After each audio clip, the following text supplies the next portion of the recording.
શહેરમાં અશાંત ધારાભંગ અંગેની પોલીસ ફરિયાદ નોંધાતા લોકલ ક્રાઇમ બ્રાન્ચના કાફલાએ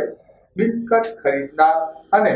વેચનાર બંને ઇસમોને ઝડપી લીધા હતા। શહેરના ક્રેસન્ટ વિસ્તારમાં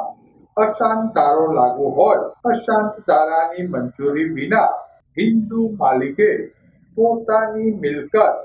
વિધર્મી શખ્સને વેચી કબજો સોંપી દીધાની સિટી મામલતદારે પોલીસ ફરિયાદ નોંધાવી હતી। સિટી મામલતદાર કેબી ચાંદલિયા દ્વારા પોલીસ ફરિયાદ નોંધાવતા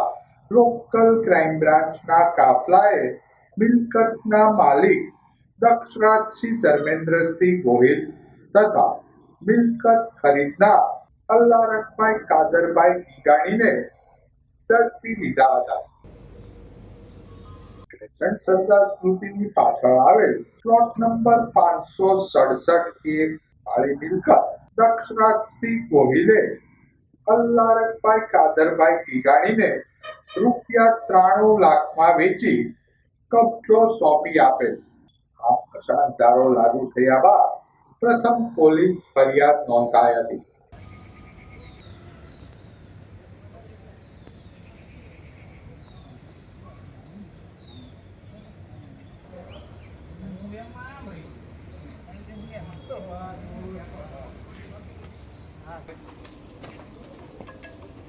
ऊपर जो ऊपर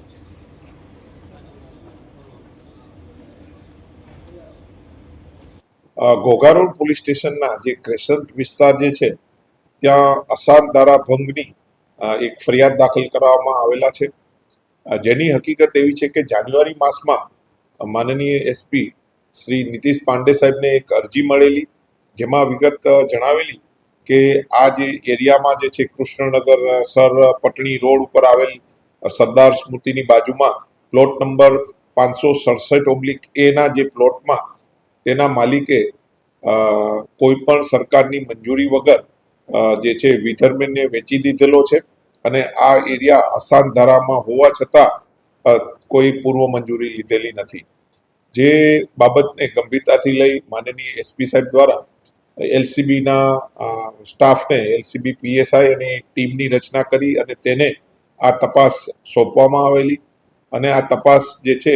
એલસીબી દ્વારા કરતા આ બાબતમાં એવું માલુમ થયું કે અલ્લારખાભાઈ કાદરભાઈ ગીગાણી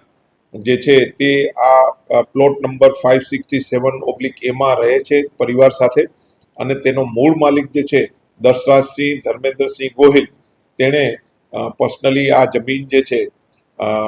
93 lakhsમાં આ જે અલ્લારખાભાઈને વેચી દીધેલો છે, તેના બાનાખત કરવામાં આવેલા છે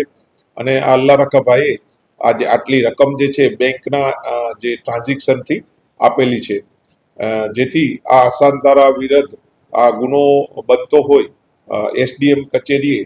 સદરનું પ્રપોઝલ માનનીય એસપી સાહેબ દ્વારા મોકલવામાં આવેલા અને આ બાબતે કેબી ચાંદલિયા સાહેબ સિટી મામલતદાર સાહેબ દ્વારા ગઈકાલે ફરિયાદ દાખલ કરવામાં આવેલા છે, જેમાં દશરાજસિંહ ધર્મેન્દ્રસિંહ ગોહિલ અલ્લારખાભાઈ કાદરભાઈ ગીગાણી અને તપાસમાં જે બી ખુલ્લે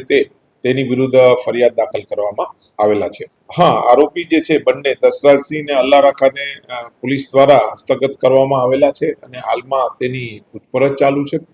આ બાબતે સ્થળ પર જઈ અને પ્રાથમિક જે છે પંચનામું બી કરવામાં આવનાર છે।